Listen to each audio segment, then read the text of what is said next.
Dagdag kaalaman po, medyo makulimlim, no? Sarap magkape. Kaya lang, tayo mga Pinoy, kahit mainit, mahilig pa rin tayo sa kape. Kaya ang tanong dyan, kung mahilig ka magkape, nakakailang tasa ka ba ng kape araw-araw? Ang kasunod na tanong, ilan bang tasa ng kape ang safe na inumin ng isang tao araw-araw? Ilan kaya?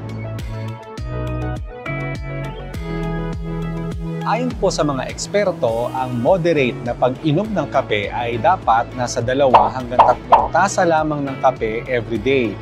Humigit pa po dyan, medyo magkakaroon na ng kaunting komplikasyon sa ating mga kalusugan at sa katawan. Pero wait lang ha, ang tinutukoy ko pong kape ay hindi po yung tad-tad ng creamer, tad-tad ng gatas, tad-tad ng asukal, no? Hindi po yun.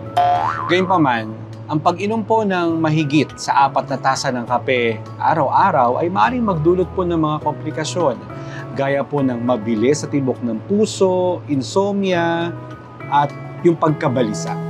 Alam nyo ba na isang lalaki na nagangalang Tom Mansfield ang na-overdose sa pag-take ng caffeine? Ang nangyari, sa sobrang dami ng nainom niya na caffeine ay bumilis ang tibok ng puso niya. Matapos ng mga ilang minuto, mga 45 minutes, ayun, binawian ng buhay. Pero sino-sino bang mga tao naman ang hindi dapat uminom o umiwas sa pag-inom ng kape? Pero may ilang mga tao na dapat mag-ingat o umiwas sa pag-inom ng kape dahil sa mga potensyal na mga negative effects ng caffeine sa kanilang kalusugan. Kabilang dito ang mga buntis. Ang sobrang caffeine ay maaaring magpataas ng panganib ng preterm labor o yung mababang timbang ng sanggol sa pagsilang.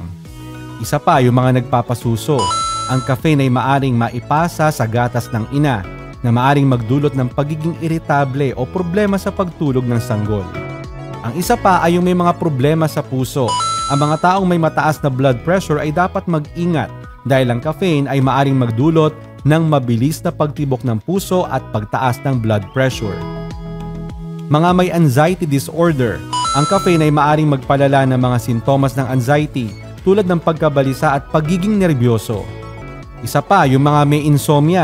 Ang caffeine ay maaring makasagabal sa pagtulog, lalo na kung iinumin ito malapit sa oras ng pagtulog. At ang mga may acid reflux. Ang caffeine ay maaring magpalala ng acid reflux o dahil ito ay maaring magdulot ng pagtaas ng acid sa tiyan. Kung kabilang ka dun sa mga grupo ng mga tao na nabanggit ko, abay mag-iiwas ka na sa pag-inom ng kape at kumonsulta sa doktor kung kinakailangan. Sana po may natutuhan kayo at laging tatandaan, mapalad ang tao na nakakasumpo ng karunungan at ang tao na nagtatamo ng kaunawaan.